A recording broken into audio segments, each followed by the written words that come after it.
The desert wind whispers across the mountain. A man stands alone, staff in hand, eyes fixed on the horizon. This is Moses, once a prince of Egypt, then a fugitive, now chosen. Behind him lies the wilderness, before him, Egypt, a land he once called home, a land built on the suffering of his people. As Moses walks through the gates of Egypt, memories return. Golden halls, royal power, but beneath it all, chains, cries, broken backs under the scorching sun. The Hebrews, still suffering, still waiting. Moses sees it, feels it. This is why he has returned, not as a prince, but as a messenger. The throne room stands tall, cold, unshaken. Pharaoh sits above all, untouchable, a god in his own eyes. Moses steps forward, no fear, no hesitation. Let my people go. Silence. Then, laughter. Who is this God that I should obey him? I do not know him, and I will not let Israel go. And with those words, everything begins to change. The Nile trembles, its waters darken, then turn to blood, thick, red, undrinkable. Fish rise, lifeless. The smell of death fills the air. People panic. Egypt trembles. But Pharaoh turns away. His heart hardens. No. Then come the frogs, endless waves of them. They flood the land, into homes, onto beds, into food. Even the palace is not spared. Pharaoh calls out, "Make it stop, and I will let them go."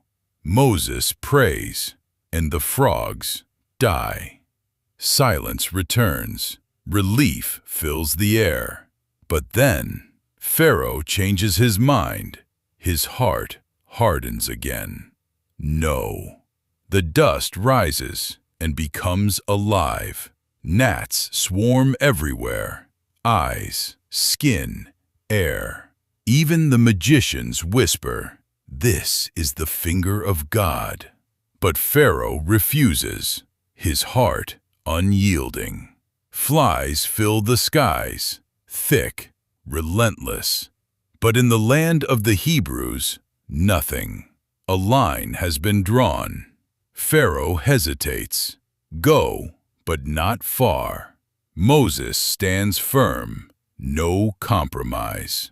The flies vanish, and once again, Pharaoh chooses pride.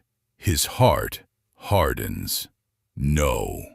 Livestock fall across Egypt, wealth gone, but not among the Hebrews. Pharaoh sees the truth, and still he refuses. Boils rise on skin, pain spreads. Even the powerful suffer. Pharaoh sits in agony, but pride speaks louder. His heart hardens. No. Thunder shakes the sky. Fire falls with hail. The land is shattered. Servants cry out. Pharaoh trembles. I have sinned. The Lord is right. Moses prays. The storm ends. Silence returns. And in that silence, his pride rises again. His heart hardens. No. Locusts cover the land. Everything is devoured. Nothing remains. Egypt is ruined. Pharaoh wavers. Go, but only the men. Moses stands firm. We all go. The locusts leave. And once again, Pharaoh refuses. His heart hardens. No. Darkness falls. Not night. Something deeper, heavier. For 3 days, no light, no movement, only fear. But among the Hebrews, there is light. Pharaoh calls again. Go, but leave your livestock. Moses does not bend. Everything goes. Pharaoh erupts. Leave me! The next time you see me, you will die. Moses turns calmly. I will never see your face again. Then comes the final warning. A night like no other. But mercy is given. Mark your doors with blood. When I pass through, I will pass over you. Midnight, silence. Then a cry. One house, then another, then thousands. Grief spreads across Egypt, even in Pharaoh's palace. Death has come.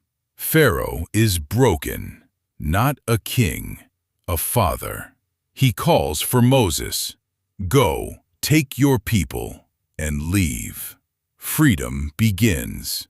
Chains are broken. Families rise. Hope returns. God leads them forward, but behind them, Pharaoh watches, and his heart is still hardened.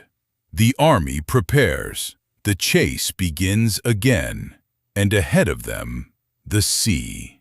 If you felt the power of this story, follow for part 3, because what happens at the sea changes everything.